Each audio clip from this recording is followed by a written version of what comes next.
Ya, namun sebelumnya untuk materi hari ini sebenarnya dilaksanakan pada hari Minggu atau besok, yaitu tanggal 6, namun karena kesiapan narasumber dikonfirmasi ternyata besok ada kegiatan yang sama pentingnya untuk kegiatan ini. Jadi solusinya kita majukan untuk kegiatan webinar ini.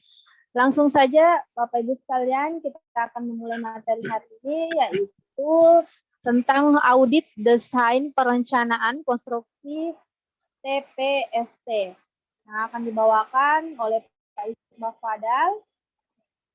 Dengan hormat kami persilakan Pak. Silakan Pak. Ya, terima kasih. Bismillahirrahmanirrahim. Assalamualaikum warahmatullahi wabarakatuh dan selamat siang. Sebelumnya saya minta maaf karena jadwal saya majukan karena besok itu ada kegiatan bintek yang lain yang dan saya bawa materi juga. Hari ini kita coba membawakan materi tentang audit desain konstruksi TPST atau tempat pengolahan sampah terpadu.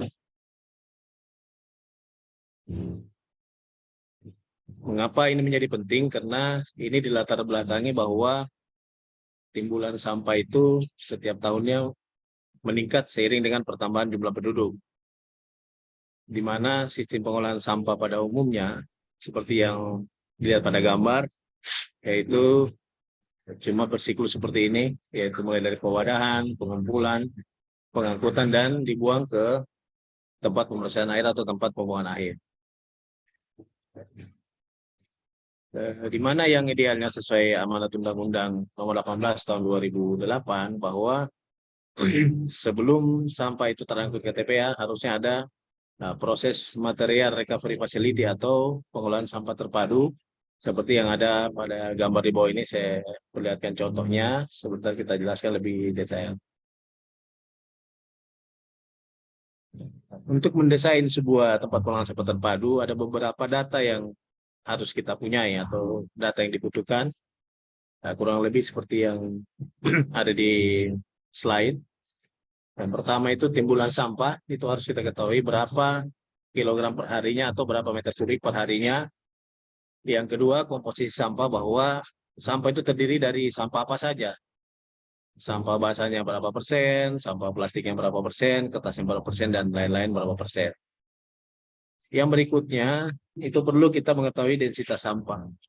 Tujuan dari densitas ini adalah untuk mengkonversi sampah dari satuan kilogram ke satuan meter kubik.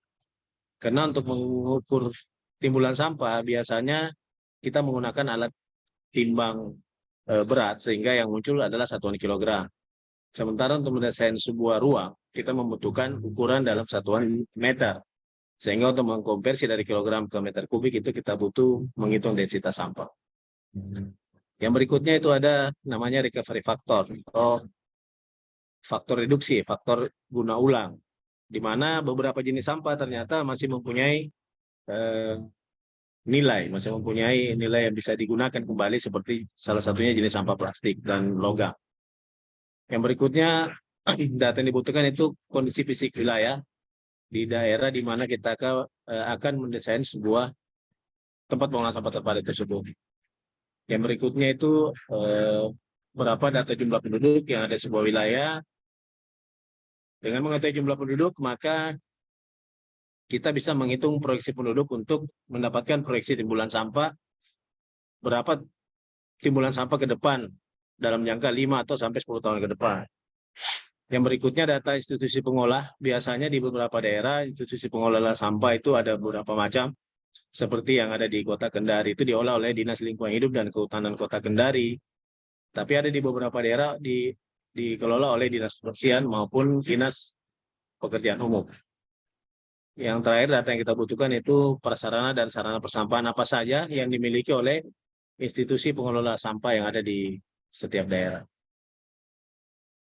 Kita masuk di fasilitas apa saja yang diperlukan di sebuah tempat pengolahan sampah terpadu atau TPST. Yang pertama itu ada namanya area penerimaan sampah, di mana area ini terletak dekat dengan lahan atau bangunan pemilahan untuk memudahkan proses penurunan dan pengangkutan sampah, di mana tempat ini mempunyai fungsi untuk menampung sementara sampah yang baru datang yang berasal dari kendaraan pengumpul. Seperti yang ada pada gambar, ini kendaraan pengumpul, begitu datang ini ada petugas yang akan menerima sampah yang baru datang dari kendaraan pengumpul sampah.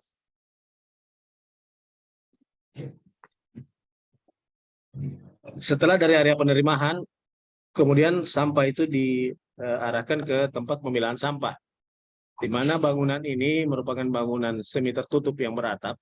Kenapa dia harus semi tertutup? Karena mesti membutuhkan sirkulasi udara, karena biasanya sampah kota itu ada yang berupa sampah basah, jadi membutuhkan ruang yang agak semi terbuka biar ada penghawaan di situ. Tempat ini berfungsi sebagai tempat pemilahan sampah kering yang berupa sampah plastik, kertas, kaleng, botol, kain, karet, kulit, dan lainnya, baik itu berupa residu dan lain-lain.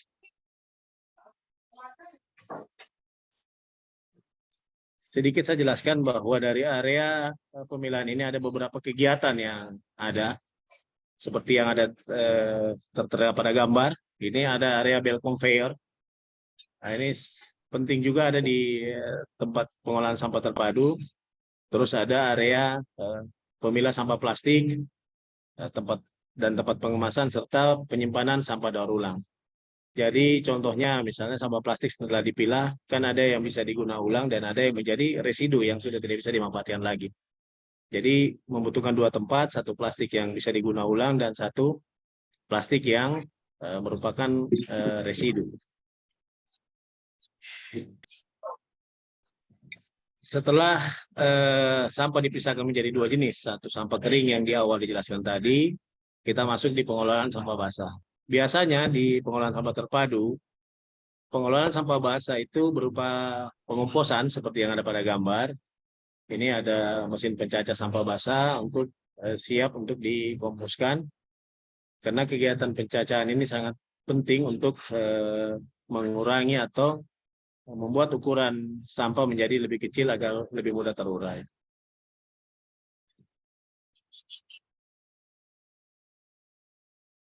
Di mana di pengolahan sampah basah ini ada yang dibilang namanya lahan pengomposan. Ini salah satu contoh saja metode pengomposan yang saya lihat yang digambar. Ini metode pengomposan open bin, jadi menggunakan bin kotak-kotak untuk pemeraman sampah basah untuk menjadi kompos.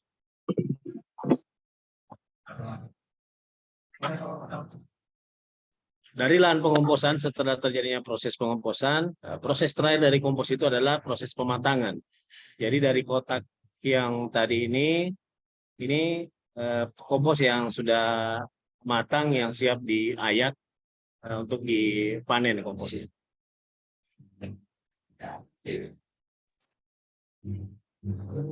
Setelah melalui proses pengayakan tadi seperti pada gambar ini pengayakan untuk kompos, maka kita akan dapatkan kompos yang seperti ini, kompos yang sudah diayak, yang siap untuk dikemas dan disimpan dalam gudang kompos. Jadi salah satu ornamen pengolahan di tempat pengolahan sampah terpadu itu adalah penting adanya ruang atau gudang kompos yang sudah dipanen atau sudah dikemas.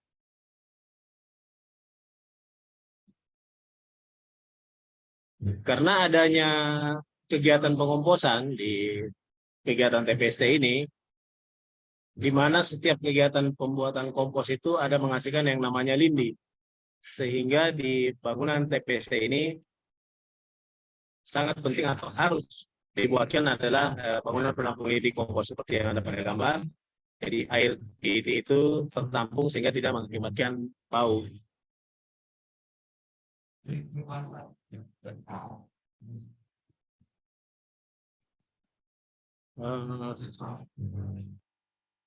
Area lain yang dibutuhkan dalam gudang TPST ini atau bangunan TPST ini tidak lupa harus ada kantor administrasi seperti yang ada pada gambar. Ini kantor administrasinya. Di situ juga ada gudang peralatan karena di kegiatan TPST ini ada beberapa peralatan yang dibutuhkan standar seperti garpu, cangkul, dan lain-lain. Dan tidak lupa juga harus ada sarana toiletnya. Itu petugas yang bekerja karena membutuhkan toilet dalam beberapa jam bekerja di TPST. Ini saya paparkan beberapa contoh gambar TPST yang ada di Indonesia seperti ini. Kurang lebih contohnya, di mana yang contoh pertama ini luas lahannya kurang lebih 55 kali 23 meter persegi. Fasilitas yang ada kontainer 2 buah, gerobak sampah 15 buah, sapu lidi 5 buah, keranjang sampah 15 buah, cangkul garpu 15 buah, dan gancu 15 buah. Serta dilengkapi kantor administrasi itu seluas 13 kali 17 meter persegi. Contoh yang lain, jadi kenapa beberapa contoh saya perlihatkan, karena tadi ada di awal saya jelaskan bahwa disesuaikan dengan kondisi wilayah. Jadi kita tidak kaku melihat lahan yang untuk dibangunkan TPST bahwa disesuaikan lahannya, apakah dia memanjang atau lahannya itu lebar.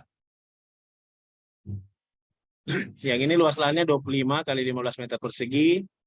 Fasilitasnya hampir sama, ada kontainer, gerobak sampah, keranjang sampah, cangkul garpu, sapu lidi, sama kantor yang seluas 9 kali 8 meter persegi. Ini ada contoh lain juga dengan luasan 25 kali 15 meter persegi. Sama standar alat-alat yang dibutuhkan di dalam. Kantornya seluas 8 kali 8 meter persegi. Yang terakhir ini contohnya luas lahannya 32 kali 17 meter persegi. Jadi TPST ini disesuaikan dengan lahan yang tersedia dan jumlah timbulan sampah yang ada di setiap daerah kita masing-masing. Untuk sementara materi dari saya cukup sekian. Nanti kita kupas lebih jauh, bahas lebih jauh dalam sesi diskusi dan tanya jawab. Demikian, terima kasih. Assalamualaikum warahmatullahi wabarakatuh.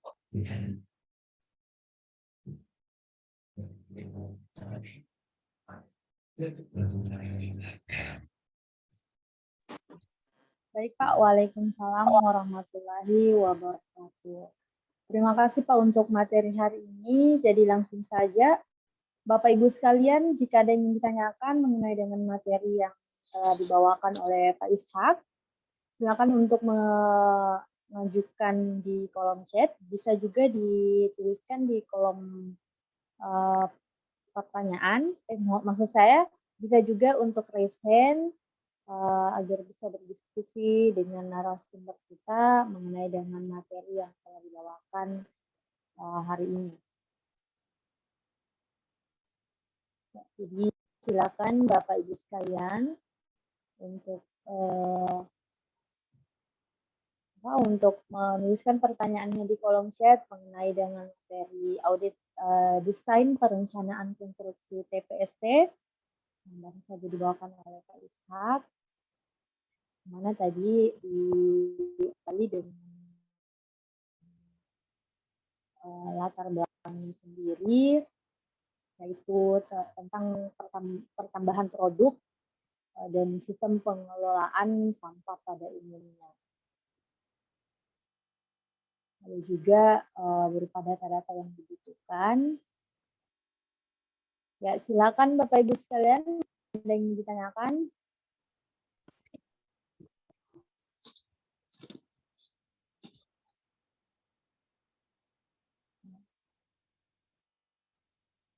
Mungkin masih ada yang mau ditambahkan Pak Ishak atau cukup Pak?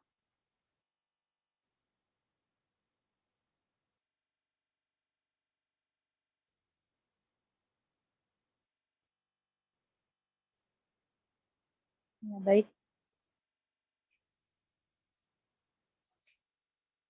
Ya, baik Pak Ishak. Mungkin dari peserta sekalian tidak ada pertanyaan untuk materi hari ini. Semoga betul-betul dipahami oleh peserta. Baik Pak, mungkin ada closing statement-nya Pak untuk materi hari ini. Mohon maaf Pak, suara saya agak kencang karena di sini lagi hujan deras. Oh iya, mohon maaf Pak, ini ada pertanyaan Pak dari Pak Rafiuddin. Pak Rafiuddin Rachil. Langsung saja saya bacakan, Pak. Bagaimana proses pengangkutan sampah dari sumber sampah, Pak? Ya, bisa diulang, Mbak, bagaimana?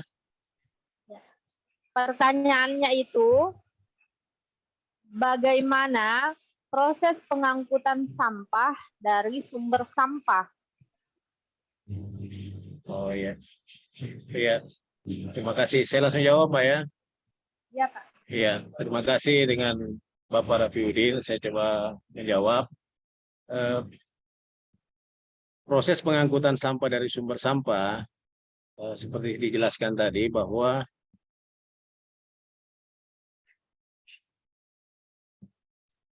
ini,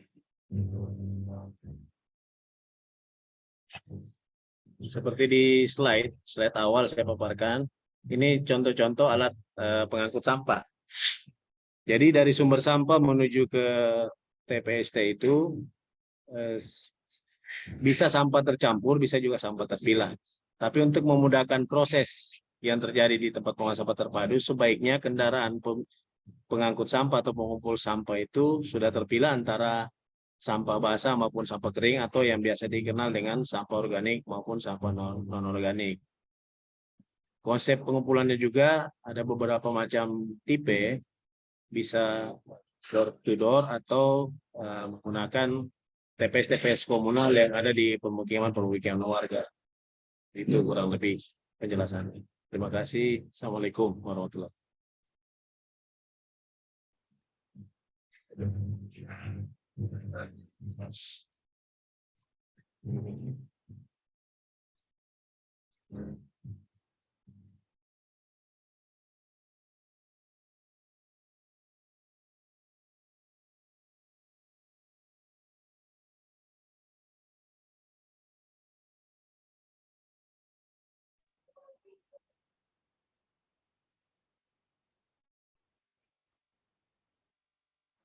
Ya. Bagaimana, Pak? Cukup, Pak, materi? Cukup, Pak? Cek.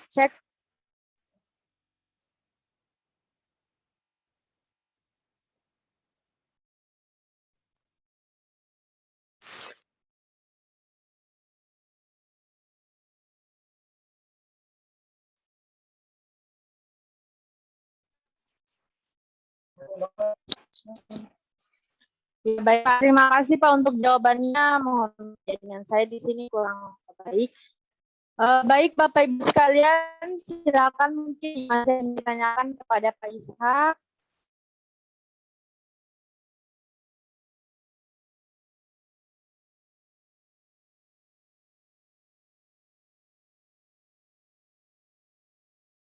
Ya. Ya, baik. Terima kasih, Bapak Ibu sekalian. Baik, saya kembalikan kepada Ishak Bafadal. Mungkin ada closing statement-nya, Pak, atau beberapa penutup yang mau disampaikan terakhir untuk materi hari ini. Oh iya. Terima kasih, Mbak. Jadi dari saya bahwa sebaiknya di setiap daerah itu untuk memaksimalkan pengolahan sampah di setiap wilayah kita atau daerah kita di Indonesia ini, sebaiknya sebelum sampah itu dibawa ke tempat pemrosesan air atau tempat pengolahan sampah itu ada fasilitas yang namanya tempat pengolahan sampah terpadu.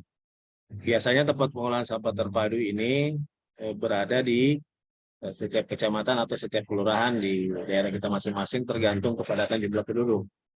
Dan seperti di paparan tadi bahwa ornamen atau keperluan-keperluan ada di TPST itu ada standarnya bahwa area-area itu harus ada area penerimaan sampah, area pemilahan sampah, area pengomposan, dan sarana administrasi berupa kantor dan lain-lain. Seperti itu. Terima kasih. Assalamualaikum warahmatullahi wabarakatuh. Ya, baik, Pak. Waalaikumsalam warahmatullahi wabarakatuh. Terima kasih juga, Pak, untuk pemaparan materi hari ini. Semoga apa yang disampaikan bermanfaat untuk Bapak Ibu sekalian. Terima kasih juga kepada seluruh peserta yang sudah bergabung untuk materi hari ini. Sampai jumpa kembali di materi kita selanjutnya. Nanti akan kami informasikan kembali dan kami kirimkan link Izin Pak Zoom-nya. Isra, mau nanya boleh?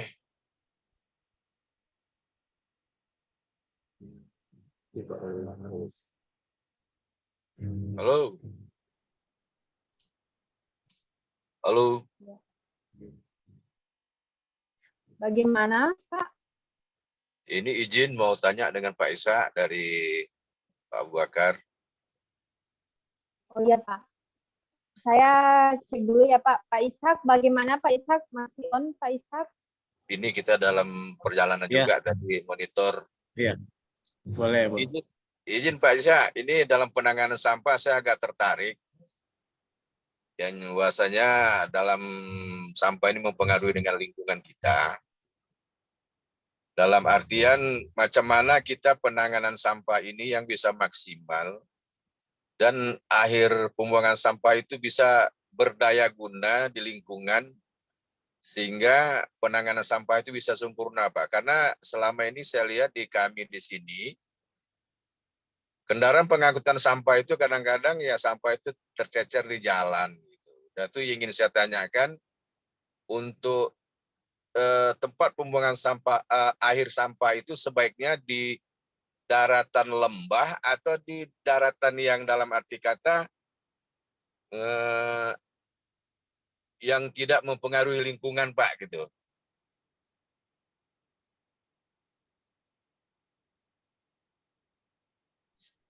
Ya. Gimana, Mbak? Saya langsung jawab saja.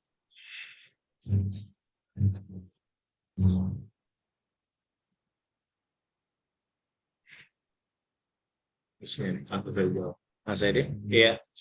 Terima kasih, Pak. Saya langsung jawab saja. Iya, Pak, silakan. Iya. Yang pertama terkait penanganan sampah secara umum, ini memang masalah global, terutama kita di Indonesia, bahwa sampah itu merupakan permasalahan sampai hari ini, Pak.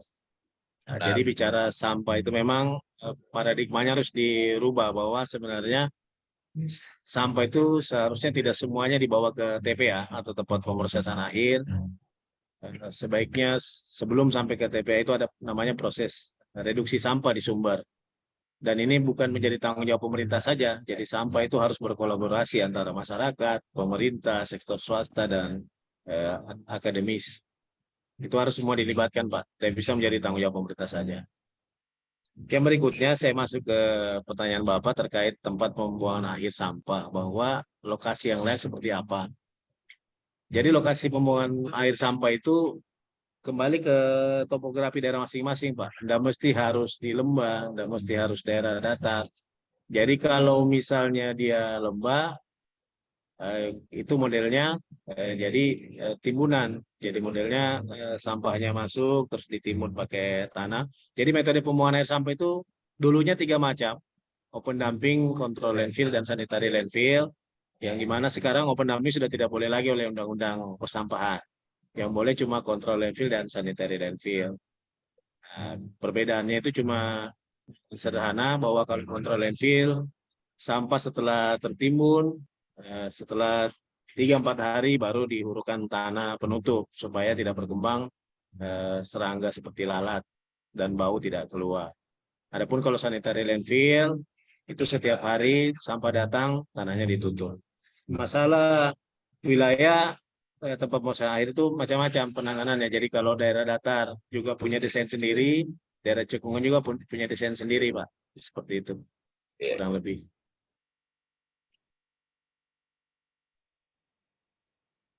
Ya, baik. Bagaimana Pak Abu Bakar? Ya mungkin saya mau nambah sedikit tanya, Pak. Itu dalam tadi Bapak bilang kan dalam penimbunan sampah itu 4 hari baru ditimbun tanah.